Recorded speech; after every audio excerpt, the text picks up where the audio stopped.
Hey everybody, this is Scott Voak. Thank you very much for tuning in to watch my video. This week is part 2 of looking at investment properties both in San Diego and outside of the state and comparing and contrasting the types of returns we can get. Once again, when the video is over, please stay tuned for a short video where I interview Ken Reed with Finance of America about today's current loan environment.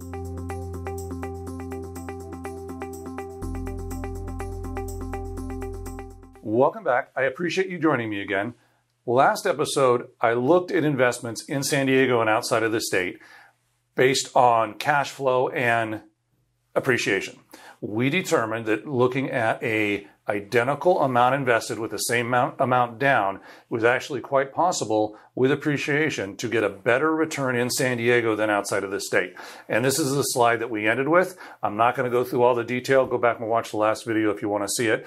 But you can see with 3 times the appreciation in San Diego than another city, we will actually do better here long term than you will in another city. But today, I want to dive in, look at some things that may change that picture that a lot of people don't think about. I'm going to utilize a concept that most investors are very familiar with.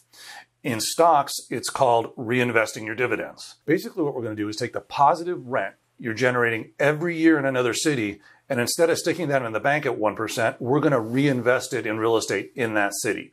So look at this slide here.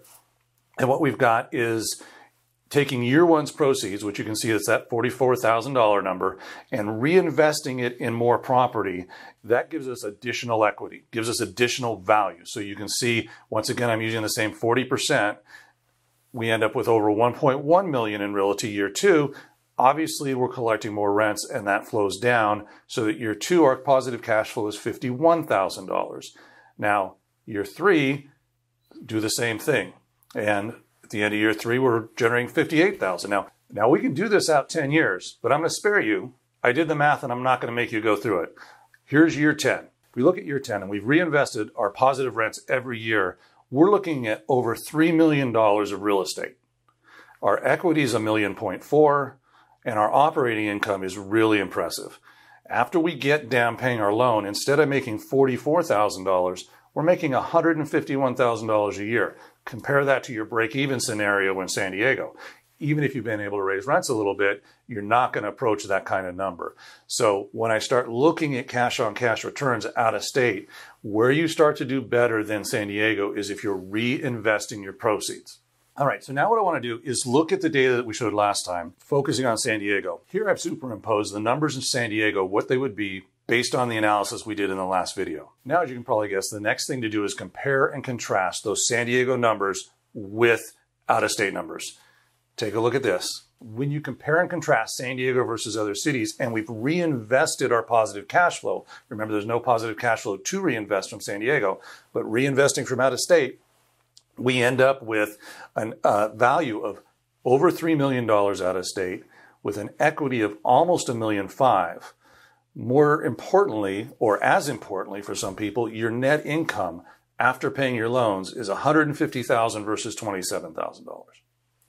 Now, this is the type of analysis I typically do and why I tell people I think you're better off looking out of state. If you've got a 10-year horizon and you're willing to reinvest your dividends, and you're willing to reinvest your positive rent, it's going to grow much faster. It's like compounding, whereas San Diego, you don't have anything to compound because you're break even. So there's nothing wrong with investing in San Diego. I just want to make people aware that if you're willing to look outside of the box, outside of the state, there is the possibility to get much better returns. So I want to leave you with 2 additional thoughts that actually tilt the results more in the favor of out of state. The first is, you're not a good property manager, okay? You're managing your property here in San Diego, and you're probably a really nice person, which means you like your tenant.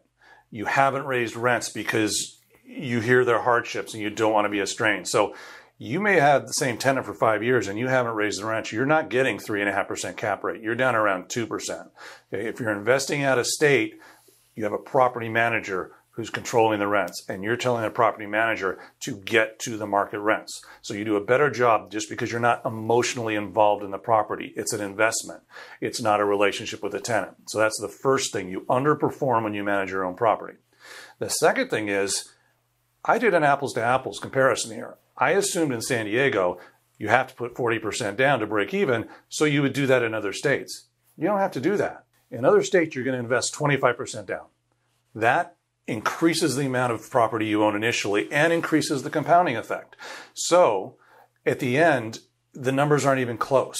If you're investing out of state and you're only generating 1/3 of the appreciation out of state as you would here, but you hold the investment for 10 years and reinvest the rents, you're going to end up with 4 times more property in dollar value at the end of 10 years and 12 times more monthly rent after you've paid off the loans.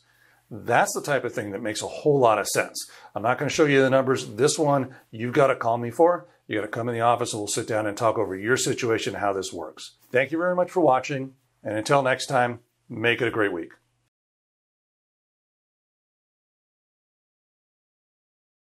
Welcome back. I'm Scott Voak, and I'm here with Ken Reed, Sales Manager for Finance of America, and he's graciously agreed to come on and give us some tips on mortgages. Ken, how you doing? I'm great, Scott. Thank you so much. I'm happy to be here. Well, I'm glad you're on board. Here we go. Let's start, because this is going to be the first of several videos I hope we do. Let's start with the basics. First-time home buyers, what are, say, 3 most important things that you're looking for from a new buyer when they're going to buy a house and looking for a loan? The 3 most important things that lenders are going to look at are credit, Okay. income, and assets. And assets. Okay.